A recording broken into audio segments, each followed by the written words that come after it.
everyone, welcome back to my channel. It is Drew here from Lone Fox, and I hope that everyone is having an amazing day. I know I am, and I am super excited for today's new video. I'm pretty sure a lot of you guys have probably seen on my channel in the past some of my IKEA hacks videos. If you have not, I will link some right up here for you guys to check out, but it is basically where I head to IKEA, find some items that are there that might be just like a little bit bland or can be spiced up a little bit, and then I take them home, DIY them, and kind of hack them into new pieces for your space. I also wanted to thank everyone so much for the love and support on my last couple of videos. That apartment transformation, all the comments were so sweet, and thank you guys just so much. I've never done a project like that before, so it was a really fun one, and I can't wait to do more of those in the future. And then also on the bathroom transformation I did for my mom, and that one was also a super fun one. I am obsessed with the before and after that one. I think it is such a cool comparison, seeing what it looked like before and what you could turn something into on not even a humongous budget, you know? So, and I know a lot of you guys also mentioned you wanted to see a reveal from my parents. I wasn't able to film that, sadly, because I ended up staying one additional day than they had planned, and they were just gone that entire day when I was filming there, and I had to head back to LA the same day, so there was just no way I was able to film that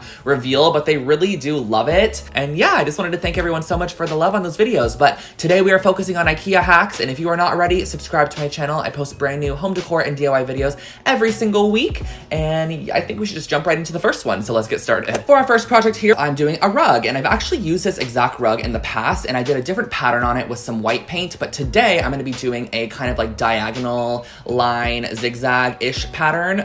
You're going to see in a second here, and I'm going to be using black paint, and I just love how I'm able to alter this super affordable $30 jute rug and just make it look a lot more expensive and something that was sold at a place like Urban Outfitters, which is where I got the inspo for this rug from. So let's turn this $30 rug into something new.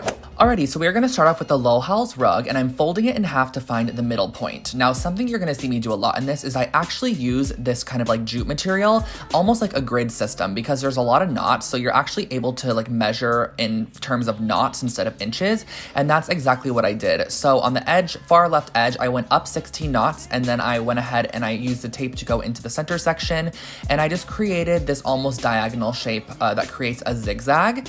It's a little bit more self-explanatory if you just do it yourself and figure out where you want those actual pieces to be.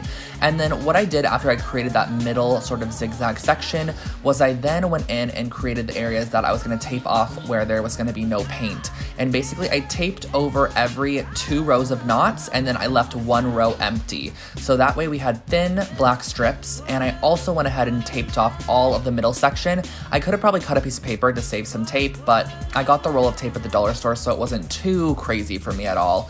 I just went ahead and taped everything off as shown here, and then I used a black spray paint to just go ahead and spray on here, and I did 2 passes on each line. And I also didn't really mind if some of the areas didn't get fully covered, because I feel like kind of a little bit of a distressed look is nice as well. So I let that dry for just a couple of hours, and then I came back and pulled off all the tape, which was so satisfying. And I just love revealing rug projects like this when I've done them in the past. This one turned out absolutely incredible, but I will let you enjoy me pulling off this tape, and that finishes off this really cute jute rug.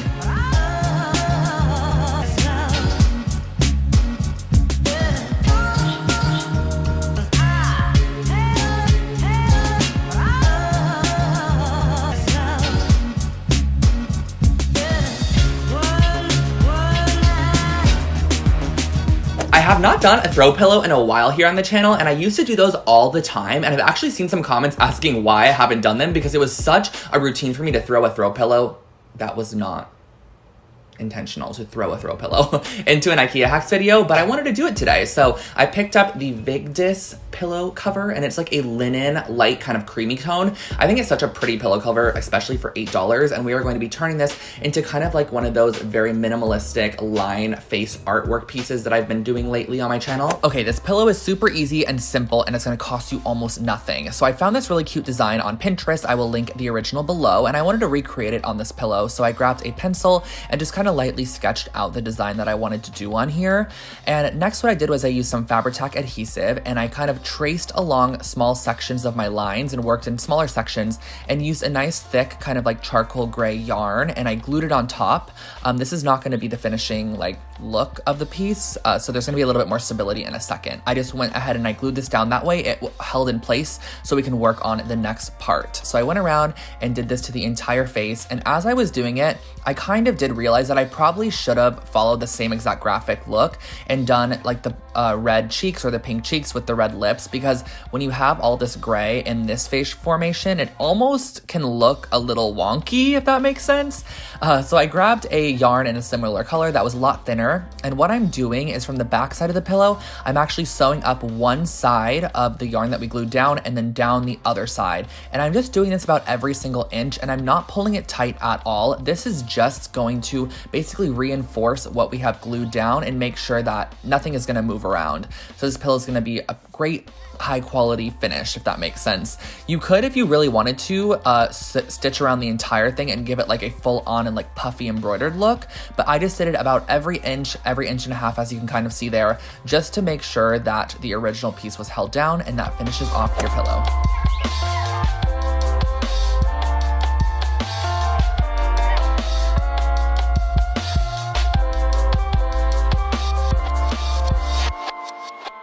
And our last project is the larger scale one, and this is using the John Axel shelf system from IKEA. This is just a super affordable $20 miniature little shelf, and we're just gonna be transforming this into something that looks a little bit more expensive than just the kind of plain basic white metal. We're gonna be adding some contact paper, some spray paint, and turning it into kind of like a miniature bar cart is what I styled it as, but you can use this as, of course, a miniature shelf or even 2 nightstands because they're on the smaller side. So let's jump into this one. Moving into something a little bit more larger in size, we're gonna be working with this John Axel metal shelf system, and this is super easy to use. I'm just basically going to be taking all the leg pieces, taking them outside, and using the matte black farmhouse black spray paint, which you guys have seen me use a lot on my channel. I really like this one, and it gives such a pretty, like, nice matte finish. So I went ahead and I sprayed all the leg portions with the black because we're actually going to be covering the main sections with some marble contact paper. So this was actually, I bought this at Target, and you get 20 feet of it for only like $6. I will say that the pattern is not super crystal clear, and it also kind of has like a little bit of a pixelation to it, but for the project it definitely worked. But I'm gonna link below an Amazon one that's just a little bit better. So what I did was I went ahead and I cut around the outside, leaving about 3 inches of excess around all the contact paper sections, and then I pulled off a little bit to start, and I'm going to be pushing this down, making sure that I leave an edge on there. That way we can wrap it, and you're gonna see what I mean by that in a little bit. So what I did was I just worked in small little sections, pulling a little bit of the backing away and smoothing with my fingers. You can also use a credit card if needed, and also feel free to poke tiny little holes, push out any air bubbles. So in order to wrap the corners, you're just gonna need to cut out the actual corner piece as shown here, and then just flip it over and wrap it. So you're just gonna basically push up that edge and then wrap it all the way around to the underside. And it's pretty, I feel like, self-explanatory. As you can see here, I'm just wrapping it all the way around, making sure everything's nice and smooth and securing it on the underside.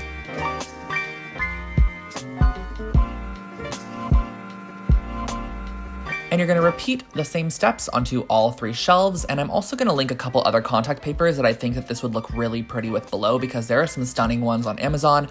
I'll make sure to link those for you guys. And then the last thing you have to do is just assemble it based off of your instructions. So just follow the instructions of the shelving system you're using. If you're following the same one, it's just easier than me kind of explaining it. I also had to hammer in the tops and bottoms to finish off this piece. And lastly, I sprayed a little bit of that matte farmhouse paint in a cup, and I just painted it on any areas that I felt like could use a little bit of a touch up, and that finished off our shelf.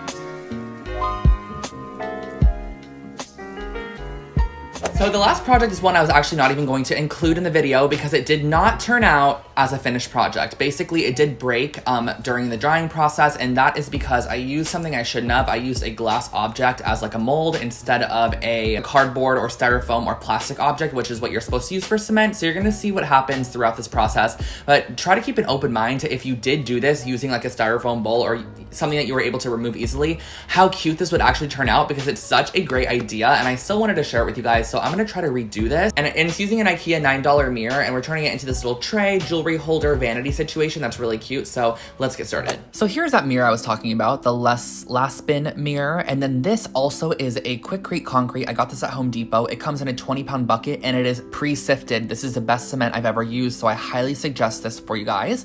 And I also used this IKEA storage box lid as the base, and that's the glass object that ruined everything. So basically what I did was I first started out by mixing up the concrete. I just kind of do this by eye, but I'm sure there's some form of rhyme or reason to this. I just mixed it up with some water and make sure it's all nice and good. As you can see here, the consistency is like a thick cake batter. And I had to do this a couple of times. I didn't realize how much concrete I actually needed, but I did create a couple batches of it and smoothed it out in the lid section.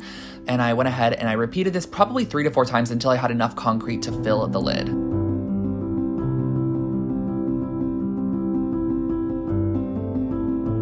Another tip that I think is super, super helpful when working with concrete is to tap it on your surface or drop it a couple times. This is going to remove air bubbles and also really flatten the top of the surface and make sure the cement is just very equally dispersed across what you're working with.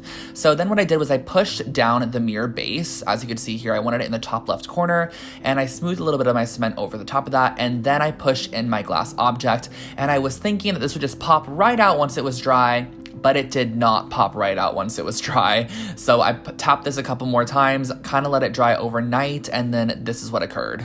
Okay guys, so here is the project that did not turn out as I wanted it to. I know exactly what I should have done to make it turn out perfectly, but I definitely should have not used this glass. I really thought that it would just honestly come right off the concrete because it's a very slippery surface, but I should have found something that was a little bit maybe more plasticky or something that I could bend and really break out of the concrete, because with me trying to then pull this out, I cracked it in so many different places, then tried to cover up the cracks with concrete, and the concrete is not the same color anymore, and it wouldn't even come out. So basically I should have just used something to create the little jewelry dish that was maybe made of paper or like a styrofoam bowl or something that you can push down in there and easily remove. Then this would have turned out great, because look at these sides. Like, the sides look so perfect, everything else is great, but it did crack where it shouldn't have. And then this turned out really cute too. Overall, I think I'm gonna try to maybe make this project again and then share it with you guys over on Instagram, but I wanted to give you an update on how this one turned out. Alrighty, so that was my IKEA hacks video for you guys today. I hope that you enjoyed this one, and definitely give it a thumbs up if you did. And if you are not already, make sure to follow me over on Instagram at Lone Fox Home, because I post new content there every single day and kind of more behind the scenes type stuff on the actual stories. I do polls for you guys. It's a lot of fun over there, so definitely follow along over there. But I hope today's video gave you maybe a little bit of creative energy. Head over to IKEA, make some similar items. But yeah, thank you guys so much for watching, and I hope you have an amazing Sunday, or the amazing start to your week if you're watching this on Monday or Tuesday or even Wednesday. And I will catch you guys all in my next video. I don't want to leave, but I got to, so I'll catch you in the next one. Bye guys.